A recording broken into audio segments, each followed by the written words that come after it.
Je pense, je ne sais pas du tout. Hein. Vous allez voir, ça va très bien se passer. Eh?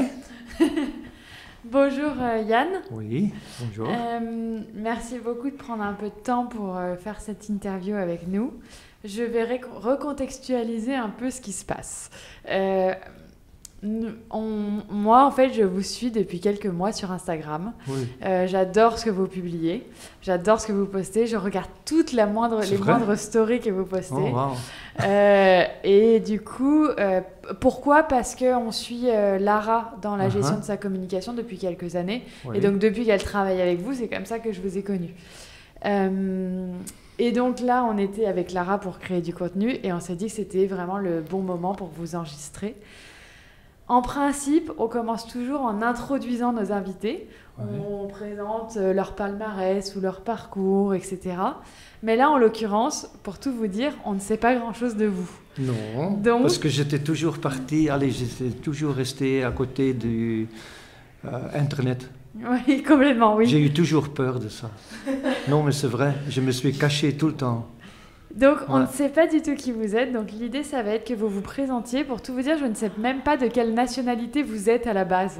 Malheureusement, belge. Belge, ok. Ouais. Alors, on vous a demandé de faire cette interview en français, mais on vous autorise à faire un peu d'anglais, si besoin. Oui, parce que j'ai jamais eu cours en français. Donc, ma femme m'a dit aussi, fais attention à tout ce que tu te dis. Allez. Non, je vais essayer de parler correctement possible. Moi, j'ai vu que vous parliez quand même très bien français. Un petit peu, oui. Alors, du coup, Yann, est-ce que vous pourriez nous dire d'où vous venez et puis comment a commencé cette aventure avec le cheval? Je suis né à Malines et c'est commencé par hasard avec ma mère. Elle était prof de chimie et physique et de biologie dans une haute école et elle a eu des problèmes de santé et son médecin à un moment a proposé, tiens, pourquoi tu fais pas quelque chose de promenade avec des chevaux, que tu apprends pas à monter à cheval ici et ça. Et moi j'avais 6 ans, quelque chose comme ça, très, très petit encore, et je l'accompagnais dans le club et à un moment il y a le monsieur là qui m'a mis sur un cheval et il paraît qu'il était un peu étonné. Et tout de suite sur un grand cheval, j'ai jamais monté des poneys. Donc, et je me sentais vraiment à l'aise tout de suite. Et quand j'avais 7 ans, je suis commencé déjà pas mal à monter. Et mes parents m'ont acheté un vieux cheval pour m'amuser. Et deuxième fois que j'étais au concours dressage, j'ai gagné l'épreuve, même dans les adultes. Donc c'était quand même surprenant. Hein. Et comme ça, je suis un peu commencé. Hein. Et le monsieur là, je ne vais jamais oublier, il a dit à mes parents, il faut aller plus loin avec lui. Donc, et heureusement, mon père, il a vu, allez, peut-être c'est pas heureusement d'un côté, mais il a vu en Belgique qu'il n'y a pas grand-chose comme entraîneur. Et surtout dans le dressage, dans l'époque, je parle il y a quand même quelques années, hein, et il a trouvé quelqu'un qui venait de l'école d'espagnol de Vienne, un vieux monsieur, et c'est lui qui m'a mis un peu dans la direction de l'école classique, dressage, heureusement. Et c'est un peu commencé comme ça, c'est ça. Et alors ensuite, est-ce que vous avez fait du concours? Est-ce que vous avez tout de suite coaché? Racontez-nous tout ça. Oui.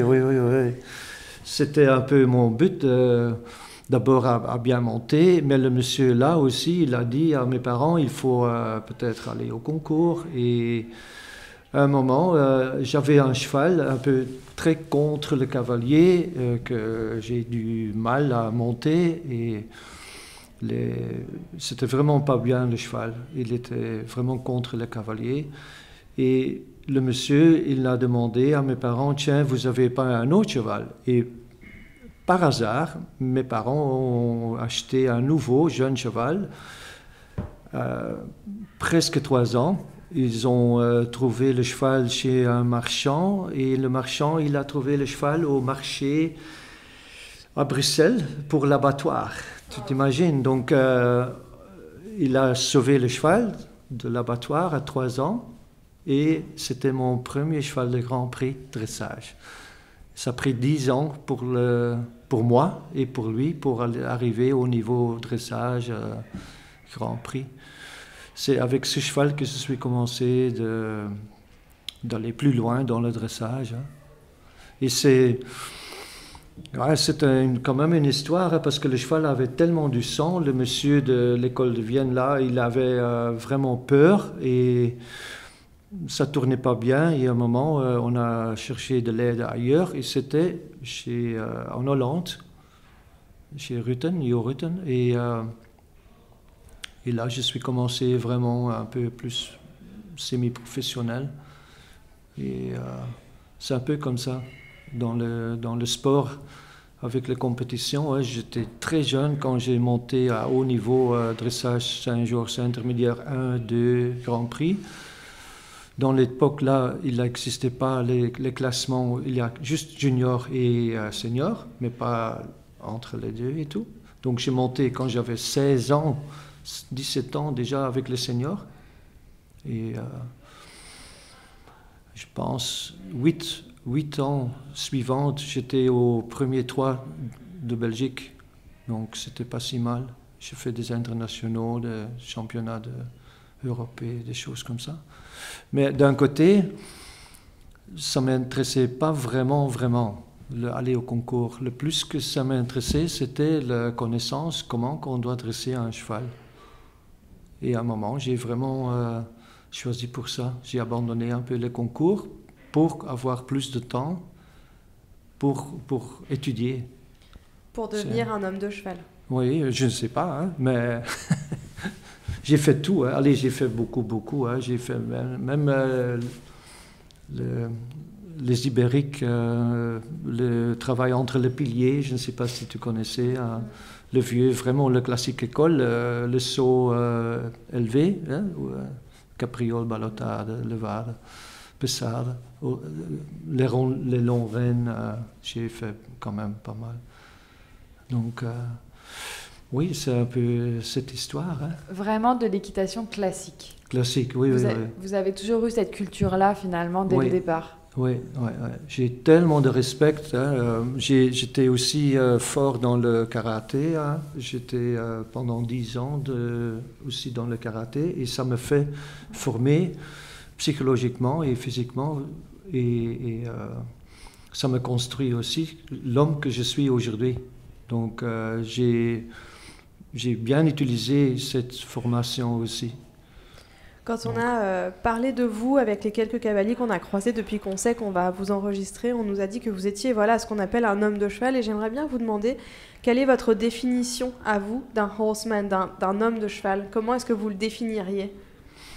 Je pense surtout l'amour que tu dois avoir pour le cheval, que tu as vraiment un respect pour l'animal 200%. Ça c'est pour moi le début, que tu as tellement une admiration, tu dis ça comme ça, hein, pour cet animal-là, et parce que c'est nous qui le prennent pour travailler, donc on doit vraiment avoir le droit de le faire, donc on doit nous former le plus possible, parce que, allez, il le mérite, hein, on doit le respecter tellement fort.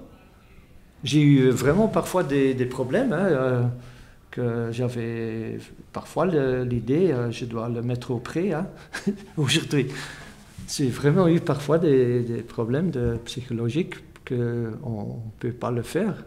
Donc ça c'est un des raisons que j'ai quitté en Hollande aussi. C'était mes entraîneurs professionnels, mais j'ai eu un peu un problème émotionnel avec la profession, tu vois. Justement, vous nous devancez un petit peu, parce que justement, on voulait vous parler et vous demander quel était votre avis sur la formation des cavaliers, des jeunes cavaliers aujourd'hui. Est-ce que vous pensez qu'ils sont assez formés et éduqués justement au horsemanship, aux bases ? Pas du tout. Hein. C'est triste. Hein. Moi, j'ai un peu l'idée avant 2000 et après 2000.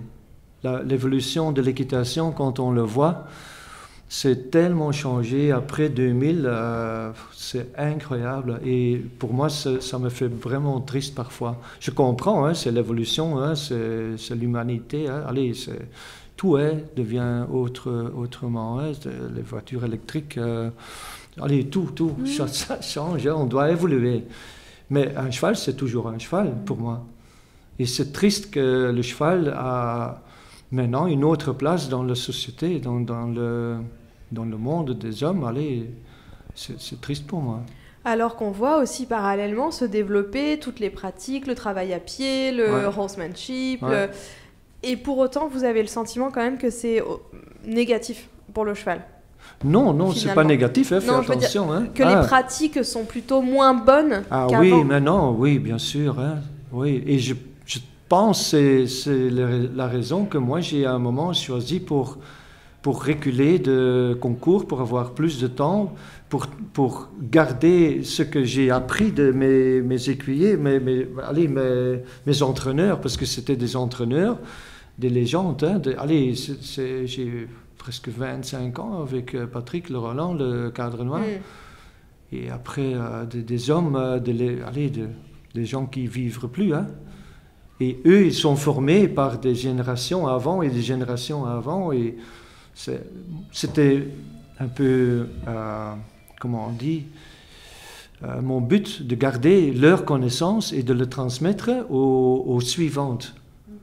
Mais ça prend du temps, hein. Il faut te sacrifier pour ça. Qu'est-ce qui manque aux jeunes cavaliers d'aujourd'hui et qu'est-ce qui manque aux formations dans les centres équestres, aux formations, vous savez, des enseignants, des instructeurs? Je pense la passion. Allez, tu dis ça comme ça? Ouais. Je pense l'amour, vraiment la vérité. Allez, c'est tout le temps vite. Il commence à monter à cheval, même pas les leçons de l'assiette, il ne fait plus.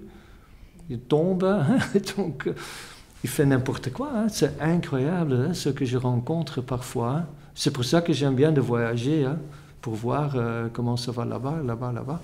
Mais oui, c'est plus comme moi je l'ai connu dans mes années quand j'étais enfant et adulte et des choses comme ça. C'est autre chose.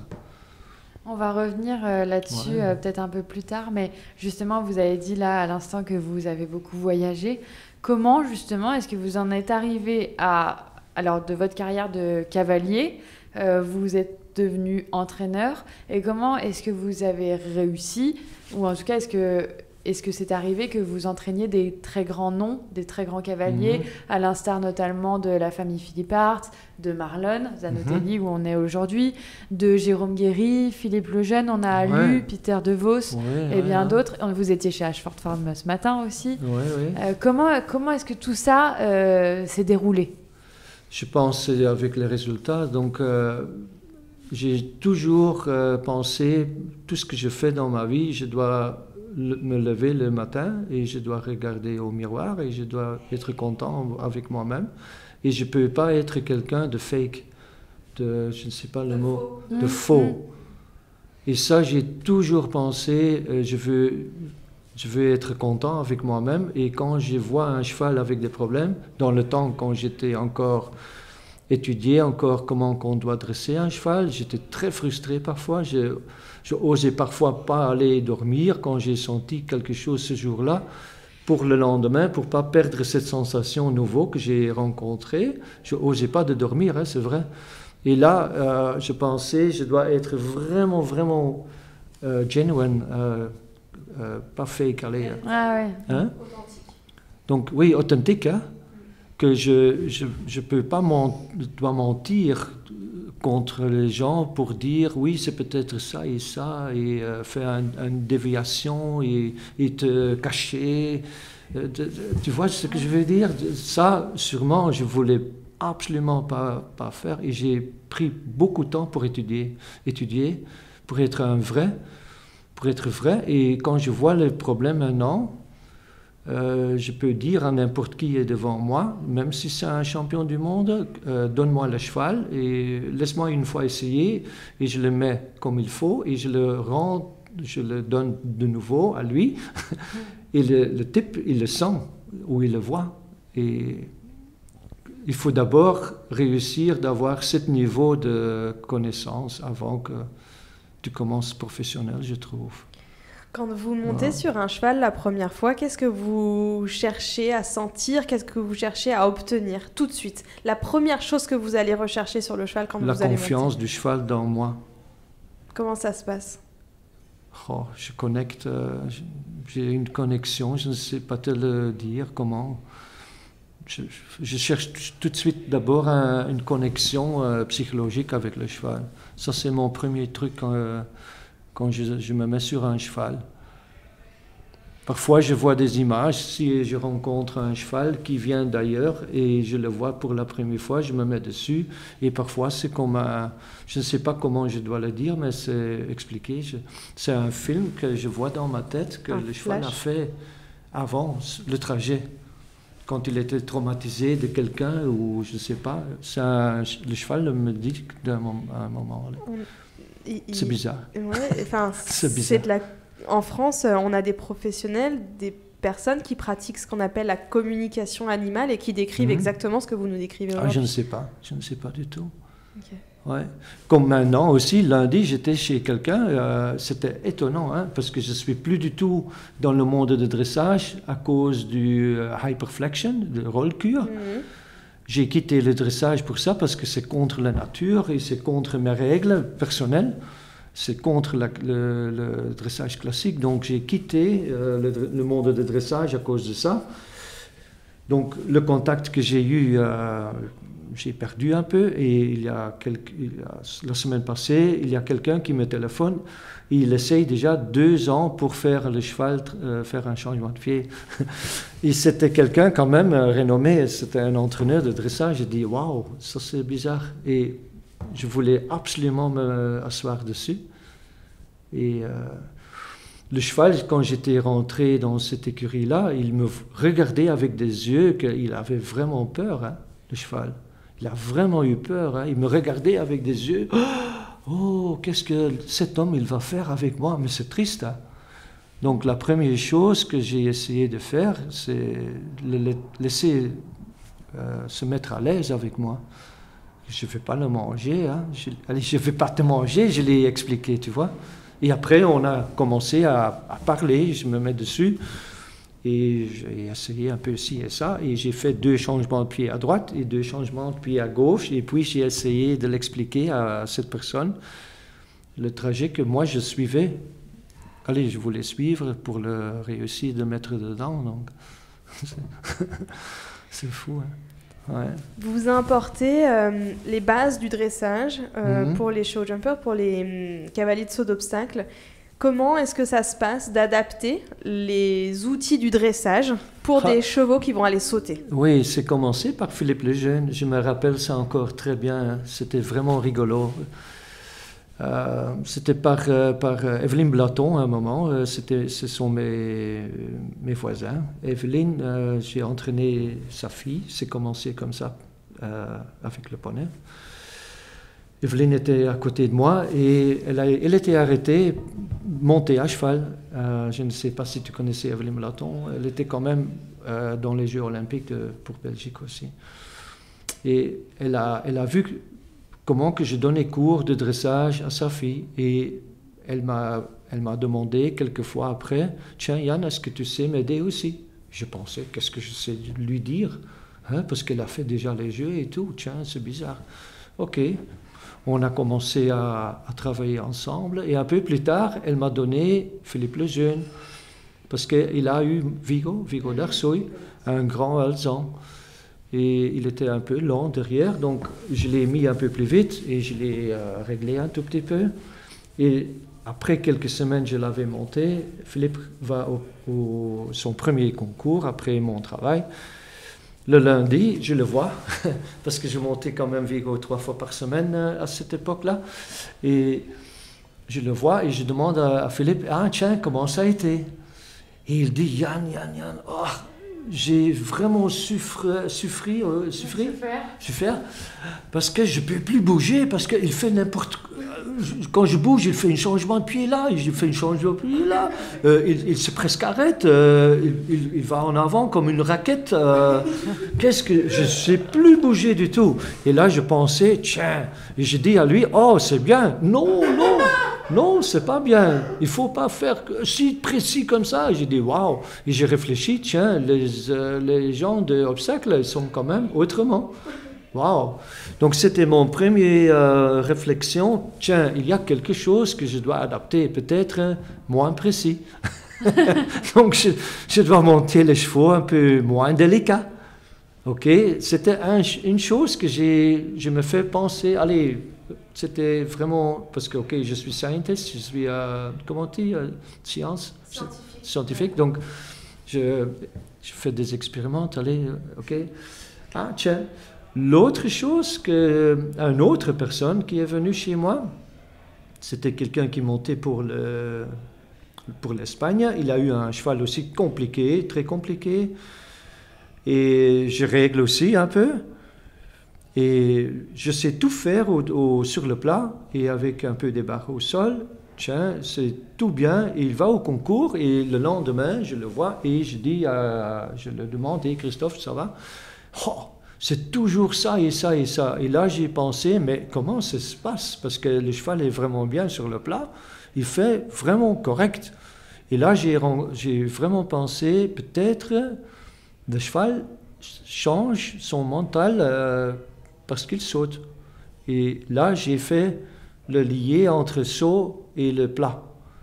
Et sur des choses, des chevaux de jumping, ils sont nés pour jumping, donc il y a des choses, il se met électrique pour sauter. Donc, et là, j'ai pensé, ah, ça c'est intéressant aussi, donc j'ai demandé à Evelyne, est-ce que tu sais m'aider pour sauter? Elle me donnait cours pour sauter, oui, moi je l'ai donné cours pour le dressage, et c'est comme ça que j'ai appris les deux ensemble. Et là, j'ai, dans les années, développé un peu le vrai travail de dressage, mais orienté sur le jumping. Et c'est comme ça un peu. Ouais. Vous avez parlé de quelqu'un qui nous intéresse, parce qu'on essaye de l'avoir dans ce podcast. Ah. C'est Philippe Lejeune. Justement, est-ce que vous pourriez nous parler un petit peu de Vigo? C'était hyper intéressant ce que vous avez dit au début. Comment est-ce que vous avez poursuivi l'apprentissage pour que finalement, ils arrivent tous les deux à trouver leur code ensemble et avoir la carrière qu'ils ont eue? J'avais entendu de Vigo, et je crois que c'est Rodrigo Pessoa qui avait dit ça, alors en off, pas au micro, mais que c'était un cheval qui était vraiment froid. Oui. Mais c'est une technique que tu dois t'apprendre à faire, c'est bien utiliser les jambes au bon moment. Hein. Ça, c'est déjà quelque chose. Mais il était quand même un peu froid, mais tous les étalons sont froids à la maison, hein, beaucoup plus froids à la maison qu'à l'extérieur. Donc, c'est un peu ça. Mais Vigo, je me rappelle encore bien, je l'ai monté la première fois, c'était un moment, je l'ai monté, oui, c'est comme ça. Je rentre au box, c'était un petit endroit, un petit cours comme ça, et je descends, je ne vois pas son groom, et je le décèle et je le mets au box. Ah, et la groom passe, et elle dit, où est Vigo? Je dis, je l'ai mis au box. Ah, mais c'est impossible, il n'y a personne qui arrive de le mettre au box. C'est que moi et Philippe. Parce qu'il croit, allez, comment on dit, il ne fait pas la confiance aux personnes. Oh, ouais, il est là. Et après, je l'ai monté de plus en plus. J'ai eu je ne sais pas si je peux le dire, mais j'ai eu un long stick. Et parce que Vigo, il est tellement grand, j'ai eu un stick un peu plus long que les autres longs sticks. Donc, un long stick, ça mesure 1m40, hein, mais lui, il a eu 1m50, quelque chose comme ça, pour affiner un peu le touch avec le stick. Mais je l'ai mis un peu plus réactif, hein, et c'est au long on a travaillé ensemble, parce que j'ai aidé Philippe aussi, hein, j'ai donné cours ensemble, hein.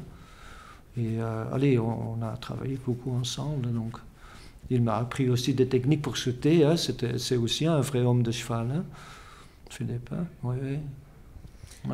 On a parlé un peu de tous ces cavaliers que vous avez faits et que vous faites encore travailler aujourd'hui. Est-ce que finalement vous croyez dans le talent ? Est-ce que vous pensez que ces personnes-là, ces cavaliers-là, ils ont quelque chose de plus, quelque chose de spécial ? On peut penser à Marlon, au Philippe Arts, etc. Par rapport aux autres et potentiellement à d'autres personnes que vous entraînez. Ou est-ce que vous pensez que tout s'acquiert avec le travail ? Ou est-ce que vous pensez que tout peut s'acquérir avec le travail ? Tout peut quoi ? Tout peut arriver avec le travail. Ah oui. Bah, il faut avoir quand même une sensation, hein, un talent de sensation. Et là, tu dois développer. Et le fait qui me fait réfléchir parfois, je rencontre des jeunes cavaliers, des jeunes filles, des jeunes hommes qui habitent dans un appartement en ville et les parents ne sont pas dans le chevaux. Mais ils ont du talent et du feeling. Donc, c'est pas que tu es né dans une famille de chevaux, que c'est garanti, que tu vas avoir un talent et des choses. Ça, c'est quelque chose aussi qui me fait penser. Donc, mais si tu as du talent, il faut le travailler, entraîner. Ça, c'est sûr. Il faut avoir du travail. C'est obligatoire. Obligatoire. Il n'y a pas une autre chose. Et pas penser, ok, moi je sépare, hein, fais attention. Hein. Donc, moi, je vois cavalier comme pilote. Je vois comme cavalier, comme entraîneur, comme former un cheval, construire un cheval, et je vois pilote et un constructeur ensemble. Tu as 3 genres de cavaliers pour moi.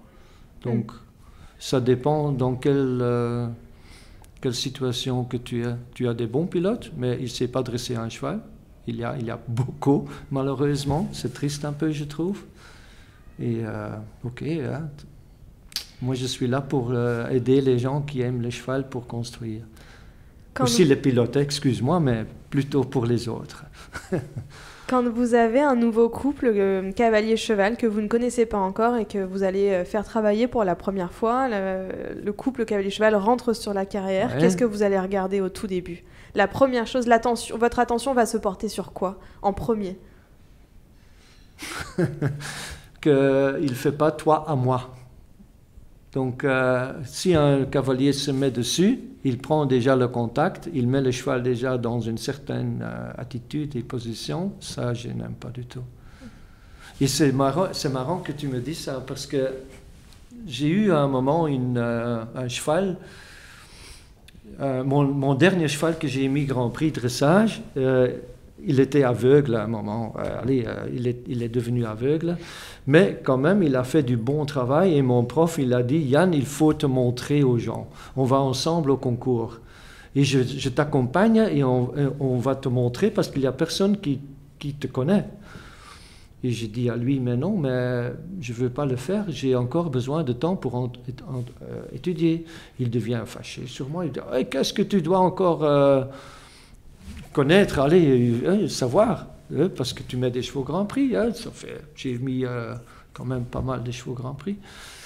Et j'ai dit, quand je rentre quelque part et je vois le cavalier, je dois le voir, dans 5 minutes, je dois savoir la situation, tout de suite. Et cette sensation, je n'ai pas encore. Pourtant, je mettais déjà les chevaux au Grand Prix, mais je n'étais pas encore cette sensation.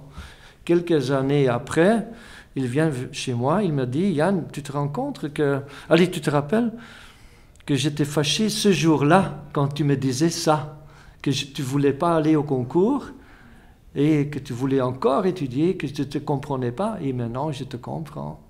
C'était quand même fort. Hein. Et c'est ça en fait. Hein. Quand je vois quelqu'un de nouveau, je veux... Allez, ça doit être dans moi. Que je vois, c'est ça et ça et ça. Il commence à trotter, il commence à galoper. Ça, il ne fait pas bien, ça, il y a ce problème-là et là. On doit faire ça. Donc. Comment est-ce qu'on apprend à un cheval à apprendre ? À quoi ? À apprendre, à comprendre.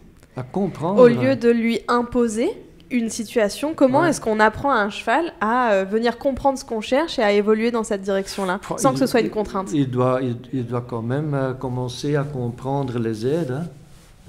Commencer par les fermer le mollet une fois à droite, une fois à gauche, et un peu les demi-arrêts, un peu gentiment, des choses comme ça. Comme maintenant, quand je débourre un cheval, j'ai débourré des chevaux, il n'y a pas longtemps après, 2 mois, je commence à faire des sessions de jambes par des spirales. Et comme ça, tu montes plus avec l'assiette et les jambes. Et moins tirer avec la main et des choses comme ça. Peut-être c'est ça que tu me demandes, je ne sais pas. Ou quoi? Je voulais en venir à la question du temps. Oui. Hier soir, justement, pour préparer cette interview, on a demandé à Lara, qui est là, ce que vous lui aviez apporté de primordial, ce qu'elle avait vraiment le plus appris avec vous. Et elle nous a dit que ce qui l'avait vraiment marqué, c'était finalement d'apprendre à prendre le temps. Ouais. Et là, en retravaillant un petit peu, Marlon a dit la même chose dans une interview de Grand Prix. Il a dit que vous lui aviez inculqué le fait de prendre le temps avec les chevaux. Oui. Est-ce que vous pensez que c'est une des clés finalement du dressage? C'est une quoi? Une des clés. C'est ce qui va. Clés. Ouais. Oui. Ben oui, tu as plusieurs clés. Hein. Ah oui, surtout. Hein. Et ça, c'est le problème du moment maintenant, parce que les gens ne prennent plus le temps. Mais c'est pas dans l'équitation uniquement, hein, c'est partout. Partout hein, ils n'ont aucune notion. Hein. Et surtout, on doit se rendre compte, c'est qu'on a des animaux, hein, on a des animaux avec des sensations. Hein, il faut prendre le temps et voir la situation. Le cheval est vraiment prêt, psychologique, vraiment prêt, physique. Il y a un cheval, c'est comme ça aussi que j'ai un problème avec les cycles que les gens font 4 ans, 5 ans, 6 ans, 7 ans, et un cheval à 6 ans, donc il doit sauter ça et ça.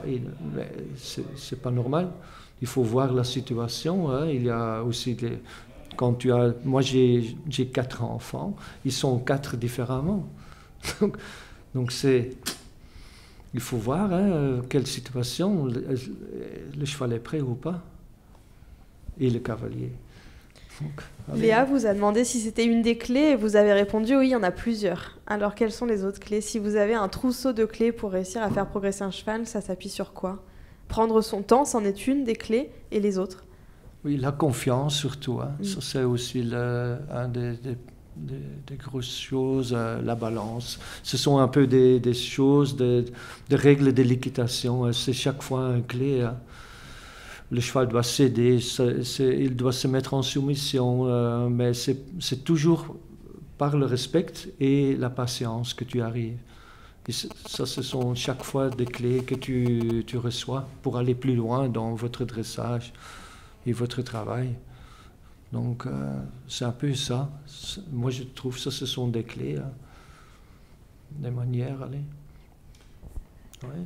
On a quand même trouvé aussi un article, une interview de vous dans un média, dans le média Hors Show Jumping, et vous dites, et on en a parlé tout à l'heure, on parlait de la formation des cavaliers aujourd'hui, mais il y a autre chose qui fait que la formation des cavaliers peut être un peu moins bonne que dans les années 2000, enfin avant 2000 comme vous avez dit, c'est l'argent. Vous avez dit, je cite, It's the money that breaks everything down. Ah oui, c'est sérieux, ça. Wow. C'est justement un des sujets qu'on aborde très souvent nous, dans nos interviews. Ouais. L'argent et le rôle et la place de l'argent dans notre sport. Oui, c'est malheureusement. Hein. Et aussi, c'est de nouveau, c'est pas seulement dans l'équitation hein, qui casse tout. Hein. Et c'est vrai, hein, ce sont des jeunes gens qui ont des ambitions. Hein, c'est gagner de l'argent pour acheter ça et ça. Et leur manière d'obtenir l'argent, c'est aller par les chevaux. Mais moi, je vois le cheval comme une chose qui vit, hein, avec une soul, hein, allez, comment on dit? Un esprit, oui, une un âme. Esprit, oui. Et moi, j'ai vraiment difficile de le voir pour gagner de l'argent dessus. Pour voir comme un objet que tu achètes et tu vends, et même avec des reproductions aussi, la manière comme les gens maintenant font la reproduction, c'est pour moi aussi une chose éthique, c'est pas correct pour l'instant, hein, je trouve. Mais c'est parce que ça porte de l'argent. Et quand tu vois le prix de chevaux maintenant aussi, si tu penses bien, c'est un prix d'un cheval, c'est la même chose comme une maison. Tu t'imagines? C'est hors proportion, je trouve. C'est pas normal. Hein. C'est pas normal. Hein. C'est ça. Et la chasse pour l'argent, ça casse, comment on dit, le sentiment pour le cheval. C'est ça que je voulais dire. Ça casse tout. Et aussi, les règles, comme par exemple pour organiser des gros compétitions, il ne fait pas attention aux températures, par exemple. Il met des gros concours en plein été parce que c'est joli là-bas. Il y a beaucoup de gens avec beaucoup d'argent qui vivent dans cet endroit. Donc on va organiser ce concours-là. Et allez, regarde aux gens des Émirats. Allez, si je peux le dire. Hein. Ah, mais vous pouvez, dans notre média, on peut tout dire. C'est incroyable parfois. Hein. L'argent trouve toujours un chemin. Hein. Et j'ai quand même aussi une idée, parce que j'étais là pendant quand même une période aussi dans cette région du monde, pour voir comment il met les chevaux là-bas. Allez, c'est pas évident, hein, l'argent avec les chevaux, c'est vraiment pas évident. C'est ça. Vous le savez, le sport souffre aussi d'attaques du grand public vis-à-vis de l'éthique. Est-ce que le grand public, à certains moments, a fait recours contre les sports équestres en disant que ce n'est pas éthique, qu'on ne respecte pas le bien-être animal? Et vous avez partagé il n'y a pas longtemps sur Instagram un carrousel de photos où on voit des chevaux avec un mors qu'on peut qualifier de difficile, la bouche ouverte, etc. Je voulais savoir ce que vous pensiez. Il y a des dérives, on les connaît ces dérives-là. Est-ce que vous pensez qu'elles viennent davantage d'un manque de patience? On n'est pas assez patient, donc on impose au cheval. Est-ce qu'elles viennent davantage d'un manque de respect ou alors d'un manque d'éducation? Oui, il prend toujours le shortcut. Hein, allez, je ne sais pas le mot en français. Donc il pense toujours, on doit le faire vite, donc on prend un mort plus fort. Le raccourci. Et il y a les gens qui sautent sur cette chose-là, les gens qui construisent les morts comme ça. Moi, je trouve, comme les EVI, elle doit vraiment réagir pour interdire ce genre de mort.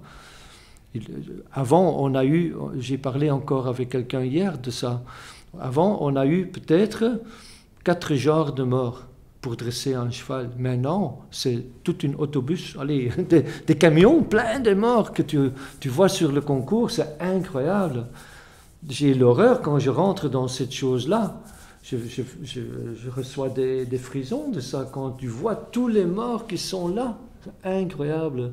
Pour cacher l'incompétence de leurs cavaliers, allez, de ces cavaliers-là. C'est incroyable, c'est vraiment grave. Et je trouve certaines morts, ça doit être vraiment interdit pour être sur le marché.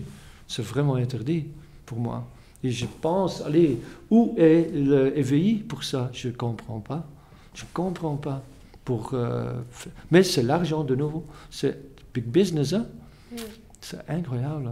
Est-ce que vous pensez que la communauté équestre va réussir à apporter une réponse aux attaques qui viennent du grand public pour se défendre et pour dire mais oui, notre sport est éthique? L'équestre maintenant, le monde là, parfois, il donne encore de ammunition. Allez, il donne des armes aux gens qui sont contre l'équestre. Donc, il y a des règles qui sont vraiment ridicules et le bon règle qui doit être là, comme les morts et des choses, et comme que je dis avec les températures, que les chevaux souffrent, ou le jet lag, il n'y a aucun, je ne sais pas, il y a un cheval qui arrive des États-Unis, qui vient en Europe, et le même jour, il part à Hong Kong. Il y a des règles de ça, je ne sais même pas, parce que je ne connais pas les règles, mais je ne pense pas. Hein. Ou dans quelques pays, il y a des règles pour les jeunes chevaux. En France, je pense que c'est comme ça. Tu peux que sauter 10 fois pour te sélectionner pour des jeunes chevaux pour le championnat. Ici, en Belgique, c'est Far West, hein, c'est cow-boy. Hein. Non, tu peux sauter 40 fois. Hein. avec un jeune cheval, hein? Où est l'unité de ça? Où est la fédération de nouveau allez, tu me comprends. J'ai difficile parce que mes cerveaux pensent plus vite que je sais parler, mais c'est grave, hein? Je trouve que c'est vraiment grave pour les chevaux. Et alors justement, nous on assiste souvent à des conférences et notamment à la conférence des International Jumping Riders Club. Yeah. Souvent on parle de tous ces sujets-là. Wow. Vous n'avez pas envie d'avoir un rôle, de porter la parole? Tout de suite je signe, tout de suite. Ben oui, tout de suite je signe. Ben oui. Je me demandais déjà, hein, est-ce que je ne sais pas trouver un chemin pour quelque part, pour me mettre dans les EVI, pour taper sur la table une fois, pour un peu ouvrir les yeux, parce que ce sont des animaux, Et si tu continues encore comme ça quelque temps, on ne peut plus monter à cheval. Dans quelques générations. On ne peut plus du tout monter à cheval. Alors nous, on sait qu'il y a des personnes qui travaillent à la FEI et qui écoutent notre média, donc il y a certainement des personnes qui sont en train de vous écouter. Faire attention. Et non, au contraire, mais c'est une bouteille à la mer qu'on lance. Une bouteille à la mer, ça c'est joli. Oui, je connais, mais j'ai pas l'habitude de l'entendre en français. On lance l'appel à la Fédération internationale s'ils ont besoin de vous. Mais c'est grave, je trouve, pour les chevaux, c'est vraiment grave. Et quand ils continuent encore un peu comme ça, sûrement il y a des organisations qui se mettent contre l'équitation complètement. Et je pense, moi, peut-être mes enfants, allez, ils ne montent pas à cheval, mes enfants, mais ils font l'escrime, mais c'est la dernière génération qui se met aux Jeux olympiques, peut-être, hein, je ne sais pas, hein, mais s'ils continuent comme ça, sûr. Ouais, vous pensez vraiment que le sport est vraiment en danger aujourd'hui? Je pense, mais allez, maintenant, heureusement, hein, je suis encore un peu des concours aux États-Unis quand j'ai des gens là-bas, et j'étais très content de suivre là au concours parce que c'est tellement organisé dans une fair play pour le cheval. Hein, il faut voir dans le paddock, tu sautes maximum 10 obstacles et chaque cavalier a son propre obstacle. Tu t'imagines ça? Ouais. C'est pas comme ici en Belgique, hein, c'est autre chose. Donc ça doit être réglé, je trouve, des choses. Je voulais vous demander justement si vous arriviez à regarder des épreuves, à regarder le sport, à aller au concours et à encore trouver ça beau et à y prendre du plaisir. Tu sais quoi, j'étais aussi au concours complet, hein. Et ce que j'ai pensé à un moment, j'étais au final quelque part, je ne sais plus où, c'était un gros final de concours complet, et eux sautaient leur parcours, mais c'était très joli pour voir, et c'était que 1,35 m, hein. Mais la façon que les cavaliers montaient leur parcours, c'était très joli et très poli pour le cheval. La politesse qu'ils ont, parce que le cheval de complet, c'est aussi dressé pour le dressage. Le seul problème que j'ai pour le complet, c'est le cross. Donc, j'étais 2 fois préparé des chevaux pour les Jeux. Donc, j'ai quand même fait des reconnaissances des hautes épreuves dans les crosses. Et je trouve ça, c'est aussi pas correct pour les chevaux. Je trouve que tu mets pas ton cheval dans une situation que tu sais tuer ton cheval. Pour moi, c'est contre mon nature aussi. Mais je pense qu'on doit trouver une formule pour organiser des concours de hippique ensemble avec une manière que tu mets ton parcours dans une comment on dit en français, avec une politesse.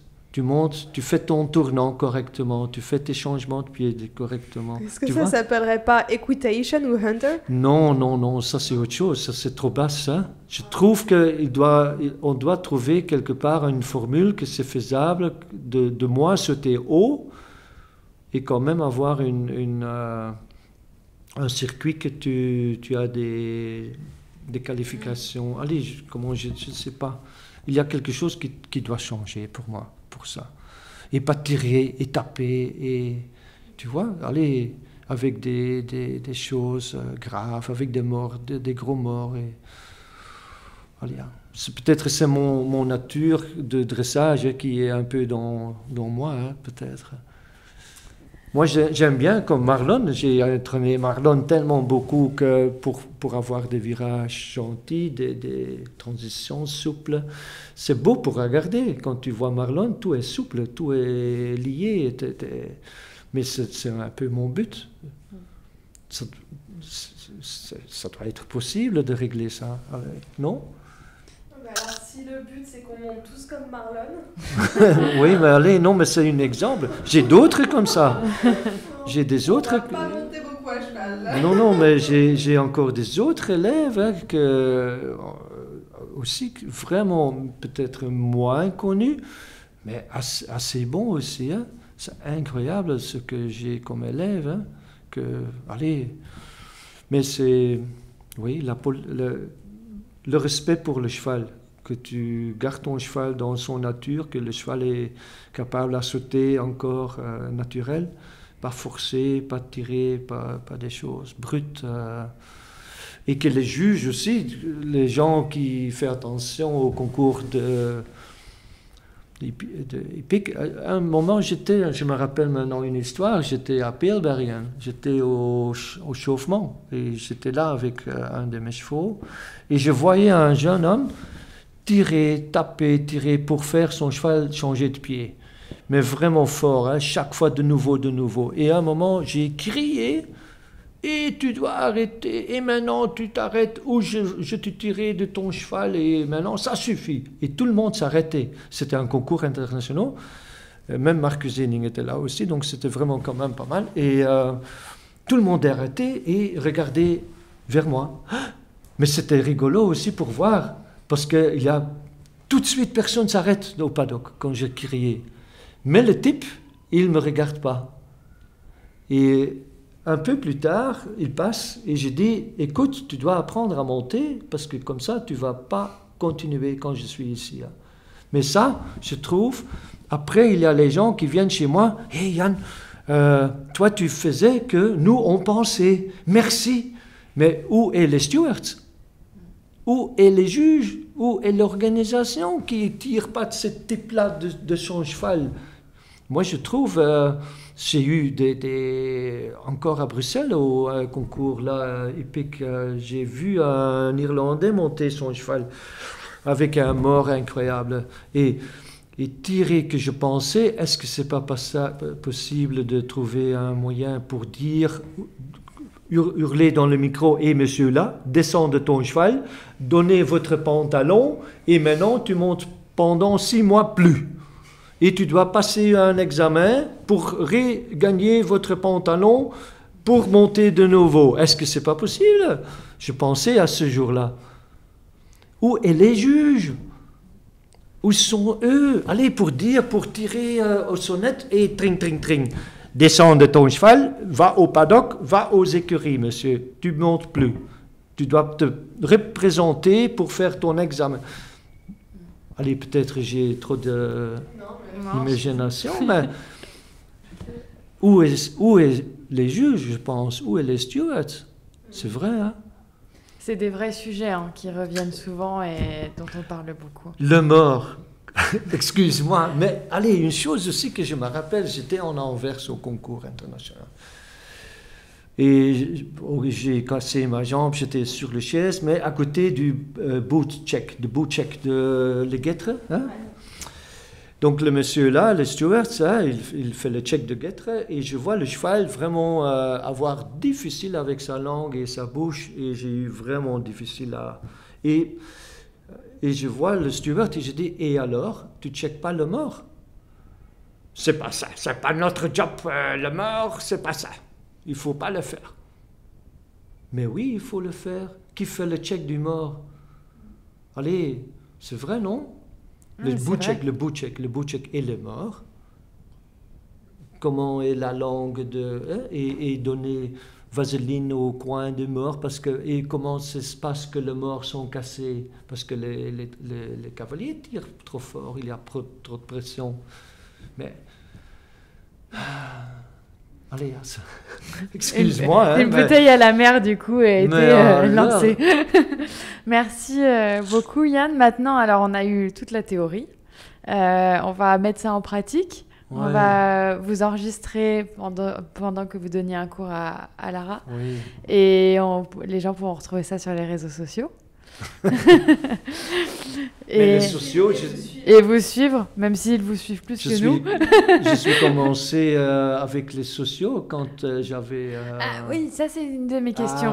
Je voulais vous parler de ça. Dernière question. Dernière question.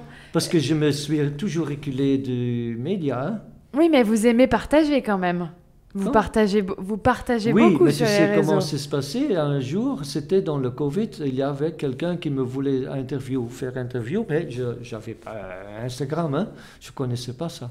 Donc, il y a un élève à moi qui dit, Yann, hein, il faut le faire, prends mon compte. Et on fait l'Instagram interview, ok. Et là, j'ai pensé pendant l'interview, tiens, peut-être ça, c'est un moyen pour dire aux gens, peut-être fais ça et ça, pour aider. Et c'est comme ça que je suis commencé par cette média. Bah moi, j'adore vous suivre. J'ai commencé avec les reines de couleur. Hein? J'ai commencé, oui. Voilà, ça j'ai adoré. Ah oui, c'est là, je l'ai donné. Hein. Merci beaucoup, Yann. Avec plaisir. Hein. Donc, on encourage tout le monde à aller suivre votre compte Instagram qu'on mettra dans les notes de cet épisode. Et si je sais aider encore les gens pour organiser des règles pour la vraie équitation, je suis là. Je pense qu'il faut vous inviter à la prochaine Assemblée Générale de l'IJRC, c'est à Genève, pendant le concours de Genève. Dis-moi ça encore une fois, parce que c'était trop vite pour moi. Je pense qu'il faudra que vous soyez invité à l'Assemblée Générale de l'IJRC. Et c'est où ça? Pendant Genève, pendant l'épreuve, pendant l'étape. Ah oui, bien sûr. On fera passer le mot. Ah oui, mais je dois prendre mon agenda. Ah oui. On vous suit jusqu'au manège, Yann. Merci beaucoup. Merci à vous.